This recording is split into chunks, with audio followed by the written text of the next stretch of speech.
Welcome back. You're watching TVC News Hour. The federal government has announced its approval of the order of the Federal High Court in Abuja proscribing the indigenous people of Biafra and designating the group a terrorist organization.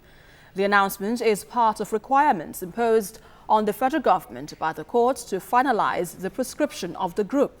Lawyer Inibehe Effiong joins us now in the studio to share his thoughts on this very issue. Good to have you here on the News Hour.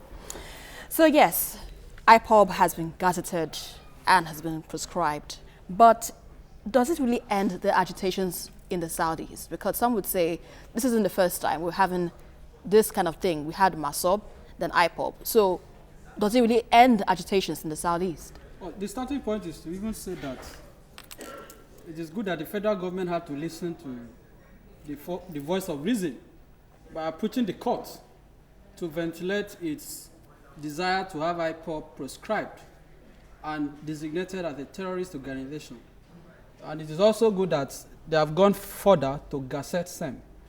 Having said that, you cannot kill an agitation by merely saying stop it, which is what they have done. But proscription is saying IPOB is now a terrorist organization.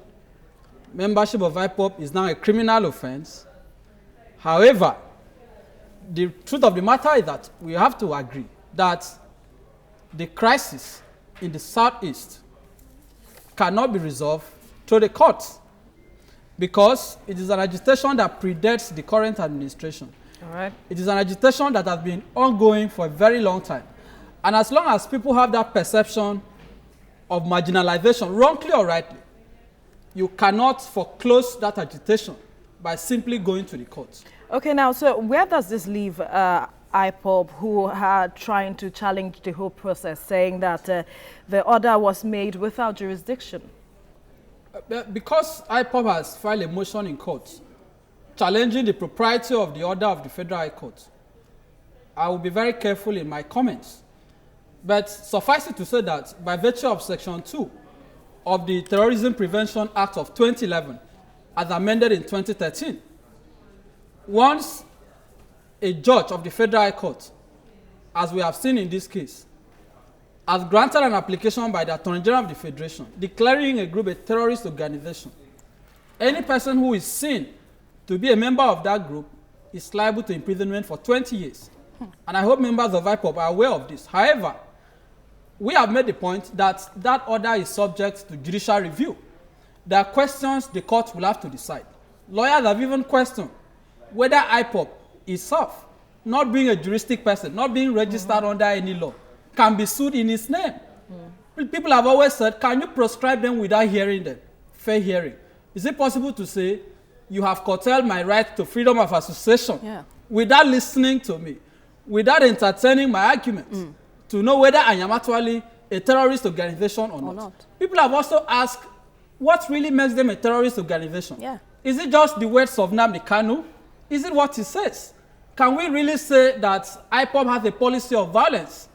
Can we really say IPOB has engaged in organized violence? Please note, organized violence, not snippets of reactions to clamp down by security agencies. And interestingly, even the United States government says under their law, they don't consider IPOB a terrorist organization. But we must caution that the decisive test is what the Terrorism Prevention Act says, which is why it is good that they have gone to court to challenge the constitutionality, the legality, and the propriety of the order of the Federal High Court. Because I strongly believe that they have the right to be heard. They have the right to be heard. There is nothing wrong, in my opinion, in saying, I want a country out of Nigeria. I want a country to be created for me out of Nigeria. Maybe it is the manner of going about it that is the issue, which is why the Federal High Court will have to listen to them. They will be given the opportunity to review the evidence submitted by the federal government.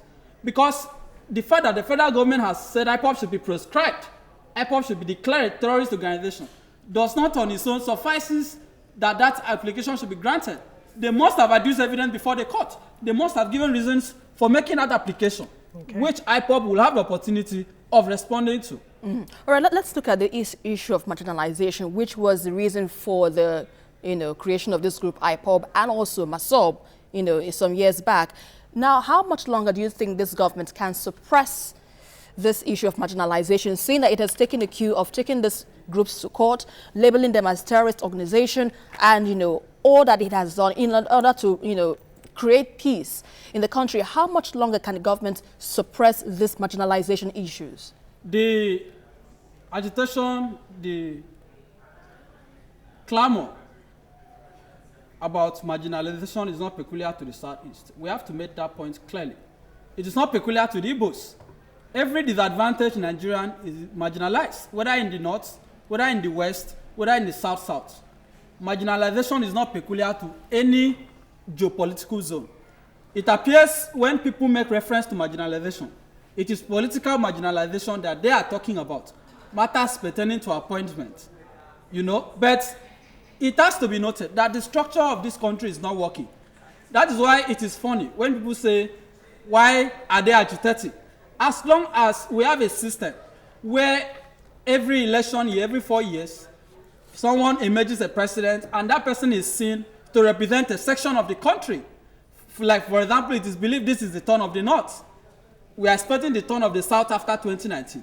Once you continue to have this kind of political structure, there is no way you wouldn't have agitation.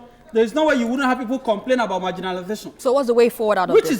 Which is why the federal government should listen to those who are calling for restructuring. Okay. So that we can have a system that works. We can have a system that is all inclusive. We can have a system that allows Nigerians to express themselves without prejudice. All right, you said earlier that the issues that IPOB is agitating for cannot be resolved in the courts.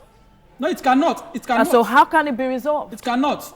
It has to be a political solution. As a lawyer, I know, and as a Nigerian, I know that what IPOB is fighting for, you cannot kill a spirit by going to court, because the agitation is spiritual.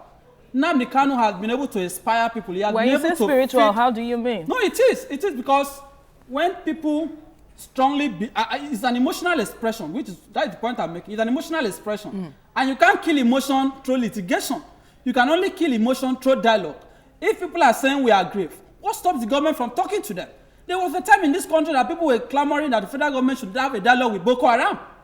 There was even a time that the current leadership favored that opinion. So why can't you talk to them? Nnamdi Kanu is not a ghost. You can talk to them, call them to the round table and say, what are you asking for? We can't allow you to divide the country.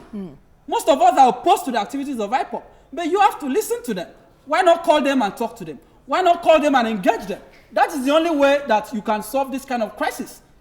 How many IPOB members can they prosecute? How many? How many people can they prosecute? Even the judicial system cannot accommodate it. If you say you want to prosecute members of IPOB, you are looking at thousands of people. You are looking at thousands of people.